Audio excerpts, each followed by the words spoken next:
4월 21일 화요일 주식시장 기록 중동 리스크는 더 이상 시장의 본체가 아니었고 오늘 시장은 반도체를 중심으로 코스피 전체의 레벨을 다시 올려버렸다. 오늘 시장을 한 문장으로 정리하면 이렇다. 오늘은 단순히 코스피가 많이 오른 날이 아니라 시장이 이제 전쟁 뉴스의 충격을 버티는 수준을 넘어 반도체 실적과 외국인 수급을 중심으로 지수의 기준선 자체를 다시 위로 올려버린 날이었다. 코스피는 6,388.47, 2.72% 상승했다. 외국인은 1조 3천억 순매수, 기관은 7,300억 순매수, 개인은 1조 9천억 순매도였다. 코스닥은 1,179.03, 0.36% 상승했다. 외국인은 3,500억 순매도, 기관은 1,200억 순매도, 개인은 5천억 순매수였다. 환율은 1,470.6원, 0.12% 하락했다. 해외는 혼조였다. S&P 500 0.24% 하락, 나스닥 0.26% 하락, 필라델피아 반도체 지수 0.45% 상승, 니케이 0.89% 상승, 상해 0.07% 상승, 독일 1.15% 하락, 영국 0.5% 하락. 즉 오늘 한국 시장은 글로벌 전체가 일제히 강했던 날도 아니고 미국 본장이 강력하게 밀어준 날도 아니었다. 그런데도 코스피는 2% 넘게 급등했다. 이 말은 명확하다. 오늘 상승의 핵심은 단순한 외부 환경이 아니라 한국 시장 내부의 본체, 즉 반도체 실적 기대와 외국인 복귀,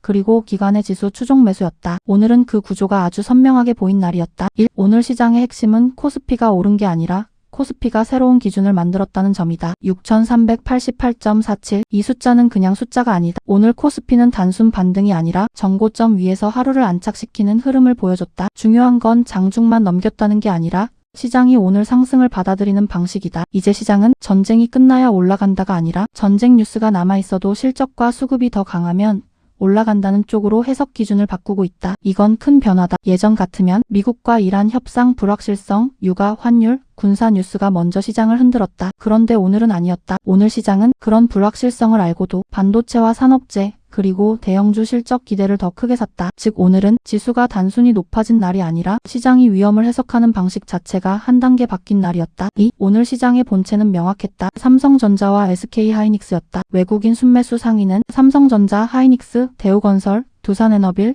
삼성전기, 대주전자, 제주반도체, ISC, 테스, 에코프로비엠이었다. 기관 순매수 상위는 삼성전자, 코스피 레버리지, 현대중공업, LG에너지솔루션, 삼성 SDI, 주성엔지니어, 선익시스템, 실리콘투, 상신 EDP, 대주전자였다. 이 명단에서 제일 먼저 읽어야 할 건 역시 삼성전자와 SK하이닉스다. 오늘 외국인은 삼성전자와 하이닉스를 가장 강하게 샀다. 그리고 기관도 삼성전자를 가장 많이 샀다. 이건 중요한 변화다. 어제까지는 하이닉스가 훨씬 강한 본체였고 삼성전자는 상대적으로 쉬어가는 쪽에 가까웠다. 그런데 오늘은 삼성전자까지 전면 복귀했다. 이건 시장이 반도체를 하이닉스 단독 드라이브가 아니라 삼성전자와 하이닉스를 함께 끌고 가는 한국 시장 전체의 본체로 다시 보기 시작했다는 뜻이다. 특히 외국인이 삼성전자와 하이닉스를 동시에 강하게 사기 시작했다는 건 단순 단타성 매수보다 한국 증시 비중 자체를 다시 확대하는 흐름으로 읽는 게 맞다. 결국 오늘 시장을 끌어올린 건 반도체 안에서도 한 종목이 아니라 삼전환익 쌍끌이 구조였다. 이 구조는 생각보다 강하다. 3. 오늘은 반도체 대형주만이 아니라 반도체 밸류체인 전체가 살아난 날이었다. 외국인 순매수 상위에 삼성전기, 대주전자, 제주반도체, ISC, 테스가 들어왔고 기관 순매수 상위에도 주성엔지니어, 선익시스템, 대주전자가 들어왔다. 이건 아주 중요하다. 왜냐하면 강한 반도체장은 항상 이렇게 움직이기 때문이다. 처음엔 대형주가 먼저 간다. 그 다음엔 그 온기가 소부장, 호공정, 장비, 테스트, 기판, 중소형 밸류체인으로 퍼진다. 오늘이 딱 그랬다. ISG, 테스, 주성엔지니어, 선익시스템, 제주반도체, 대주전자 이런 이름들이 같이 들어오기 시작했다는 건 시장이 이제 반도체를 한 종목 테마가 아니라 하나의 산업 전체로 사고 있다는 뜻이다. 이건 저녁 기록에서 굉장히 중요하다. 왜냐하면 이런 장은 보통 내일 이후에도 더 세분화된 종목 확산을 만들기 때문이다. 즉 오늘은 삼전환익이 열었고 오후에는 장비 소재 부품이 따라붙은 날이었다. 이건 건강한 강세장의 전형적인 구조다. 4. 기관은 오늘도 지수를 샀다. 그리고 그건 생각보다 훨씬 중요한 신호였다. 기관 순매수 상위 위가 코스피 레버리지였다. 이건 아주 직접적인 메시지다. 기관은 오늘 시장을 종목별로만 좋은 장이라고 본 게 아니다. 시장 전체가 더 갈 수 있는 장이라고 보고 지수 자체에 베팅했다는 뜻이다. 여기에 삼성전자, 현대중공업, LG에너지솔루션, 삼성 SDI, 주성 엔지니어까지 담았다는 건 기관이 오늘 장을 반도체 본체, 산업재 본체, 2차전지 확산, 지수 레벨업 이 4개를 동시에 보고 있었다는 의미다. 즉 오늘의 기관은 방어적으로 숨어 있지 않았다. 오히려 오늘은 지수가 더 올라갈 수 있다는 전제를 깔고 포지션을 넓힌 날에 더 가깝다. 이건 꽤 중요하다. 외국인이 삼성전자 하이닉스를 샀다면 기관은 그 위에 지수 상승 자체를 샀다. 그래서 오늘 코스피 2.72% 상승은 우연한 폭등이 아니라 수급이 위아래에서 동시에 밀어올린 결과였다. 5. 2차전지는 오늘 시장의 두 번째 엔진이었다. 기관 순매수 상위에 LG에너지솔루션, 삼성 SDI, 상신 EDP가 들어왔고 외국인 순매수 상위에도 에코프로비엠이 들어왔다. 오늘 2차전지 강세는 단순한 기술적 반등으로만 보면 안 된다. 왜냐하면 지금 2차전지는 단순 전기차 섹터가 아니라 ESS 고유가, 유럽 전기차, 고급 완성차 계약, 에너지 인프라 확장이라는 복합 논리를 같이 받고 있기 때문이다. 특히 오늘은 반도체가 지수 본체였다면 2차전지는 시장이 넓어지고 있다는 신호를 보여준 대표 업종이었다. 이건 중요하다. 강한 장은 늘 이렇다. 한 업종만 미친 듯이 오르면 오래 못 간다. 하지만 본체가 먼저 가고 그 다음에 2차전지나 조선, 전력,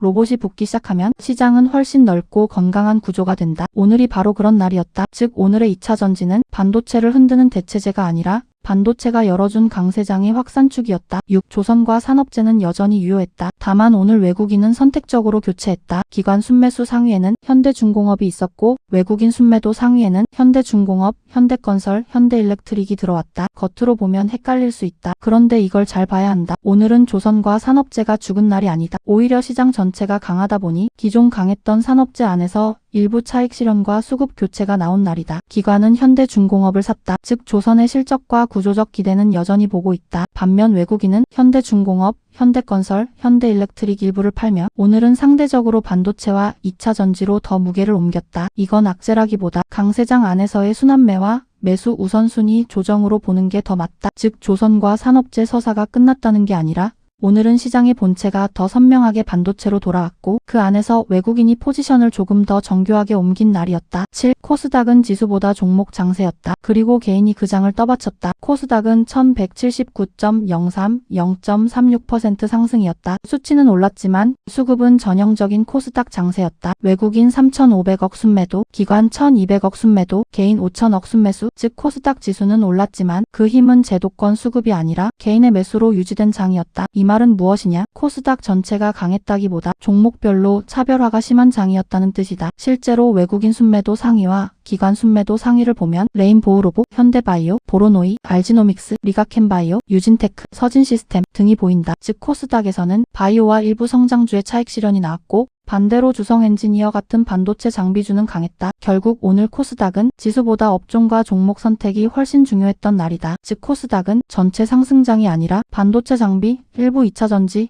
그리고 개인이 바치는 선택적 종목 장세였다. 8. 환율 1470.6원은 오늘 지수의 조용한 우군이었다. 환율은 1470.6원, 0.12% 하락했다. 크게 내려간 건 아니지만 이 숫자는 생각보다 중요하다. 왜냐하면 지금 시장에서 외국인 수급이 다시 들어오려면 환율이 최소한 불안하지는 않아야 하기 때문이다. 오늘 외국인이 1조 3천억을 샀다는 건 그냥 종목만 좋아서가 아니다. 반도체 실적 기대, 코스피 저평가 논리, 그리고 환율 안정이 같이 맞아떨어졌기 때문이다. 즉 오늘 환율은 눈에 띄는 주인공은 아니었지만 시장 전체 상승을 가능하게 만든 조용한 우군이었다. 이게 무너지지 않으면 외국인 수급은 하루 더 이어질 가능성이 높다. 9. 오늘 시장은 전쟁을 무시한 장이 아니라 전쟁보다 돈의 방향이 더 중요해진 장이었다. 많은 사람들이 여전히 묻는다. 중동 뉴스 아직 안 끝났는데 왜 이렇게 오르지? 그런데 오늘 장의 답은 꽤 명확하다. 이제 시장은 전쟁 뉴스 자체보다 그 뉴스가 실제 실적, 유가, 환율, 공급망에 얼마나 충격을 주는지를 먼저 본다. 그리고 오늘 기준으로는 그 충격보다 더 강한 게 있었다. 반도체 실적 기대, 외국인 복귀, 기관 레버리지 매수, 밸류체인 확산, 2차전지 후행 확산, 낮은 밸류에이션. 즉 오늘 시장은 지정학 리스크가 사라져서 오른 게 아니다. 그 리스크를 덮을 만큼 더 강한 돈의 방향이 생겨서 오른 것이다. 이 차이가 중요하다. 오늘은 바로 그 차이를 확인한 날이었다. 오늘의 인사이트. 첫째, 오늘 코스피 급등의 본체는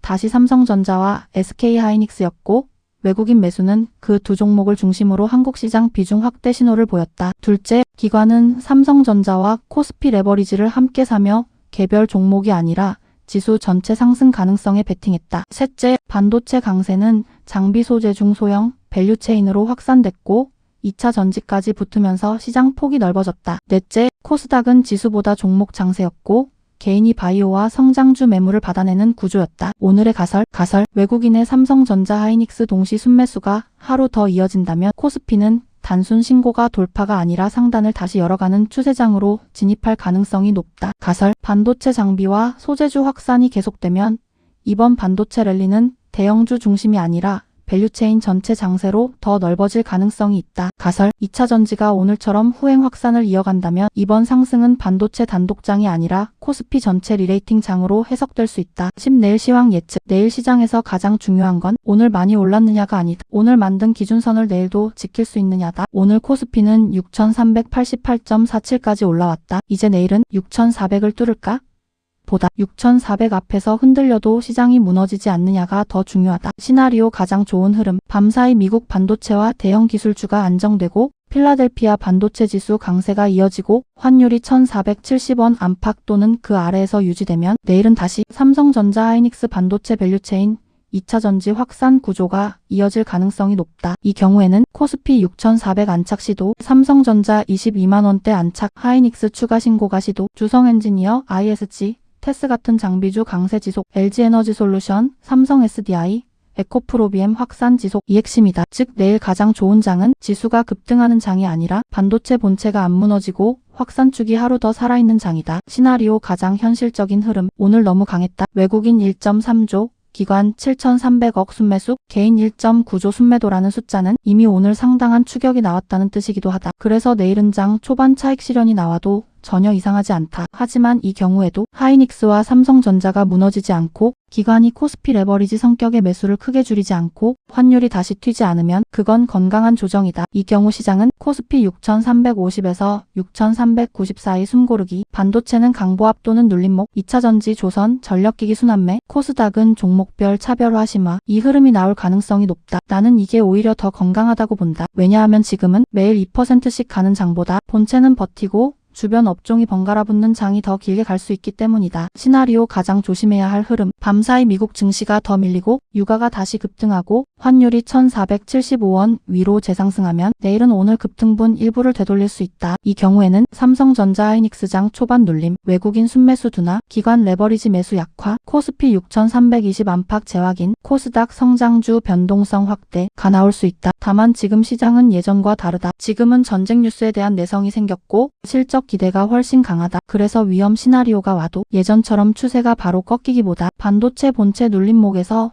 매수세가 다시 붙을 가능성이 높다. 내일 핵심 체크포인트. 밤사이 미국 반도체주 흐름, 필라델피아 반도체 지수 추가 상승 여부, 원달러 1470원대 유지 여부, 외국인 삼성전자 하이닉스 연속 순매수 여부, 기관 코스피 레버리지 재매수 여부, 주성엔지니어, ISG, 테스 등 장비주 지속성, LG에너지솔루션, 삼성 SDI, 에코프로비엠 확산 유지 여부, 코스닥에서 개인 매수가 계속 버텨주는지 여부. 결론적으로 내일 시장의 핵심은 하나다. 오늘 시장은 반도체를 본체로 2차 전지를 확산축으로 기관 레버리지와 외국인 대형주 매수를 엔진으로 삼아 지수의 기준선을 위로 올렸다. 내일은 그 기준선을 지킬 수 있는지 확인하는 날이다. 오늘 시장은 중동 리스크가 여전히 남아있는데도 외국인과 기관이 삼성전자 하이닉스를 중심으로 대형주를 밀어 올리고 반도체 밸류체인과 2차 전지까지 확산시키며 코스피의 기준선 자체를 다시 위로 올려버린 날이었다.